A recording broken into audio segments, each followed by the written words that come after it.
Huyệt đại trường du BL25.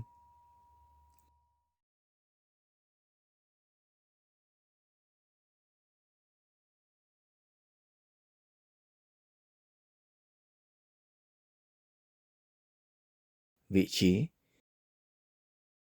huyệt đại trường du BL25 nằm ngang mức bờ dưới mỏm gai L4, tương ứng vùng khe L4, L5 trên đường nửa bả, tuyến tham chiếu 1,5 thốn, tính từ đường giữa lưng.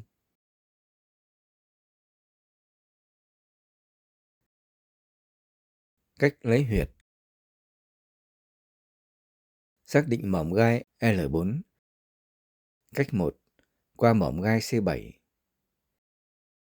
Mỏm gai C7 thường nhô cao nhất, dễ sở thấy.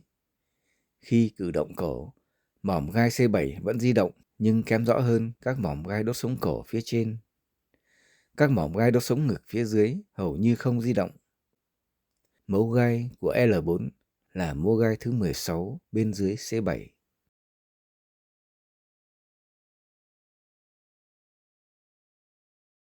Cách 2. Qua bả vai. Người bệnh đứng hoặc ngồi thẳng, hai tay buông thõng tự nhiên. Mép trên của góc xương bả vai tương ứng mỏm gai T2. L4 nằm dưới T2, 14 đốt sống.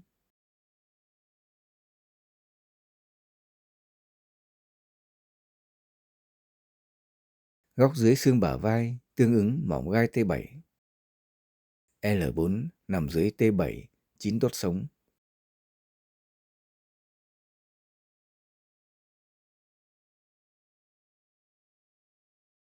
Cách 3. Qua xương sườn 12.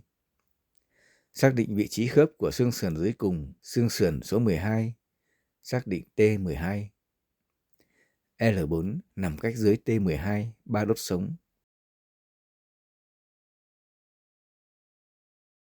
Cách 4. Qua đường Triphie. Qua hai điểm cao nhất của mào chậu, xác định đường Triphie. Mấu gai L4 thường nằm tương ứng trên hoặc gần đường Triphie.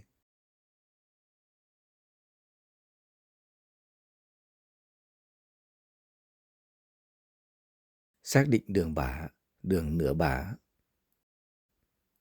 Theo quy ước, khoảng cách từ đường giữa lưng, đốc mạch đến bờ trong xương bả vai là 3 thốn. Đường bả chạy song song với đường giữa lưng, đi qua bờ trong xương bả vai, cách đường giữa lưng 3 thốn.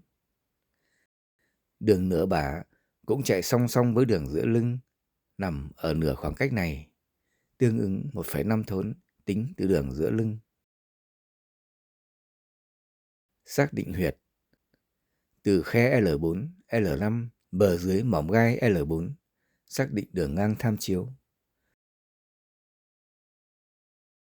Điểm giao với đường nửa bả là vị trí huyệt đại trường du BL25.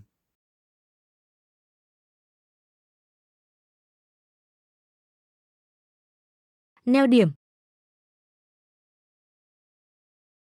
cùng mức với khe L4-L5 của huyệt đại trường du BL25 trên đường nửa bả. Trên đốc mạch, huyệt yêu dương quan GV3.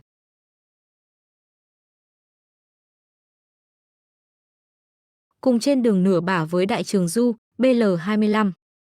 Khí hải du BL24 cao hơn một khe L3-L4. Quan nguyên du BL26 thấp hơn một khe L5S1.